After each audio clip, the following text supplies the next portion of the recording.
अस्सलाम वालेकुम। ये आपकी फ़र्स्ट ईयर की केमिस्ट्री की बुक है, प्रैक्टिकल की बुक जो न्यू आई है first year chemistry Karachi board की। इसका आज मैं एक्सपेरिमेंट नंबर 19 आपको समझाऊंगी कि ये किस तरह से परफॉर्म करना है। Experiment number 19, determine the percentage composition volumetrically of an aqueous solution of potassium oxalate and potassium sulphate. इस एक्सपेरिमेंट में आपको परसेंटेज कंपोजिशन निकालनी है एक्वस सॉल्यूशन है पोटेशियम ऑक्सलेट का, पोटेशियम सल्फेट का, और आज इसका प्रोसीजर किस तरह से इसको परफॉर्म करना है सारी चीज़ें मैं आपको। ऑब्जेक्ट है एक्टिविटी नंबर 19। ऑब्जेक्ट है determine the percentage composition volumetrically of an aqueous solution of potassium oxalate and potassium sulphate. Apparatus जो रिक्वायर्ड है वो ब्यूरेट है, पाइपेट है, कॉनिकल फ्लास्क है, iron stand with clamp. Apparatus जो भी हैं आप पिक्चर में देख सकते हैं, सारे अपरेटस लेबल आपको पिक्चर में नज़र आ रहे हैं। ठीक है। केमिकल्स जो रिक्वायर्ड है वो है 10 gram mixture of potassium oxalate and potassium sulphate, 0.01 molar potassium permanganate solution, dilute sulphuric acid and distilled water. इस एक्सपेरिमेंट में हम रिडॉक्स रिएक्शन करते हैं। रिडॉक्स रिएक्शन जो है वो उसमें जो है ऑक्सीडेशन और रिडक्शन होती है। ठीक है। ऑक्सीडेशन का मतलब होता है loss of electron, gain of oxygen and loss of hydrogen. जबकि रिडक्शन का मतलब होता है इसी का ऑपोजिट जो है वो रिडक्शन होता है। रिडक्शन का मतलब होता है gain of electron, loss of oxygen and gain of hydrogen. ठीक है। तो इस रिडक्स टाइट्रेशन के नतीजे में हमें एंड पॉइंट ऑफ टाइट्रेशन का पता चलता है। इसमें जो ऑक्सीडाइजिंग एजेंट है पोटेशियम परमैंगनेट है और रिड्यूसिंग एजेंट जो है वो पोटेशियम ऑक्सलेट है। इनका रिएक्शन होता है। अच्छा, इक्वेशन जो है रिएक्शन की आपको गिवन है। अब मैं आपको इसका प्रोसीजर बताती हूँ कि इसको परफॉर्म किस तरह से करना है। सबसे पहले आपको जो भी अपरेटस हैं वो सारे अपरेटस को अच्छी तरह से पानी से वॉश करना है। उसके बाद आपको ब्यूरेट को जो है पोटेशियम परमैंगनेट, जिसका कलर आपको नज़र आ रहा है पिंक कलर का होता है, पोटेशियम परमैंगनेट के सॉल्यूशन से आपको ब्यूरेट को फिल करना है। Fill the burette with KMnO4 up to 0 mark. 0 mark तक आपको KMnO4 को ब्यूरेट को फिल करना है और इस तरह से जिस तरह से आपको पिक्चर में नज़र आ रहा है इस तरह से आपको कोई फनल रखकर और फिर फिल करना है और इसमें आपको क्लैंप लगाना है। Pipette 10 ml potassium oxalate and potassium sulphate solution. आपको पाइपेट के ज़रिए जो है 10 ml पोटेशियम ऑक्सलेट और पोटेशियम सल्फेट का सॉल्यूशन लेना है। pour it in conical flask। अब इसे conical flask में डालना है।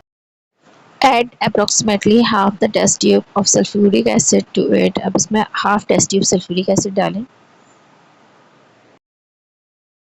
Gently heat the mixture to around 50 to 60 degree centigrade.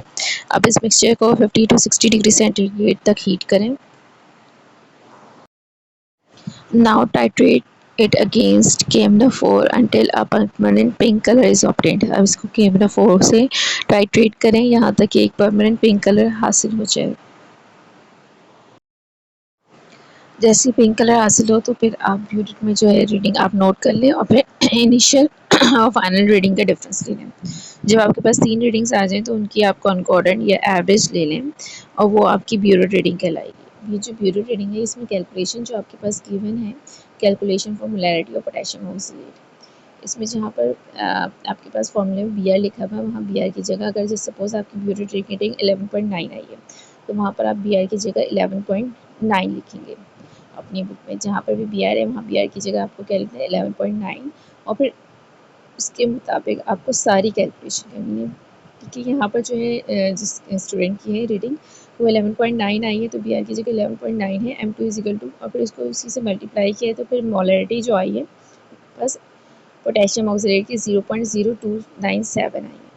तो यही जो मोलैरिटी 0.0297 है इस मोलैरिटी की वैल्यू को आप अमाउंट कैलकुलेट करने के लिए यूज़ करेंगे। अमाउंट ऑफ पोटेशियम ऑक्सलेट जो सेकंड स्टेप है डिजॉल्व पर डीएम की, इसमें मोलैरिटी की यही वाली वैल्यू जो आपकी आई है वो आप पुट करेंगे और पोटेशियम ऑक्सलेट के मोलर मास यानी कि 166 से मल्टीप्लाई करेंगे तो फिर जो इस स्टूडेंट की आई है वो 4.93 ग्राम आई है मल्टीप्लाई करके। ये जो 4.93 ग्राम है इसको हम यूज़ करेंगे percent mass of potassium oxalate find out करने के लिए। Calculation for percent mass of potassium oxalate and potassium sulphate का जो फॉर्मूला गिवन है, percent mass of potassium oxalate is equal to mass of potassium oxalate divide by mass of sample. तो mass of potassium multiplied by 100। Mass of potassium oxalate आपकी 4.93 आई है तो 4.93 आप लिखेंगे और उसको फॉर्मूले में पुट करेंगे और मल्टीप्लाई करेंगे 100 से और 10 से डिवाइड करेंगे तो आपकी जो परसेंट मास है पोटेशियम ऑक्सीडेट की वो 49.38% है। बुक में एक मिस प्रिंटिंग है, percent mass of potassium oxidate लिखा है, जबकि इसको काट कर आप सही करें पोटेशियम सल्फेट होगा।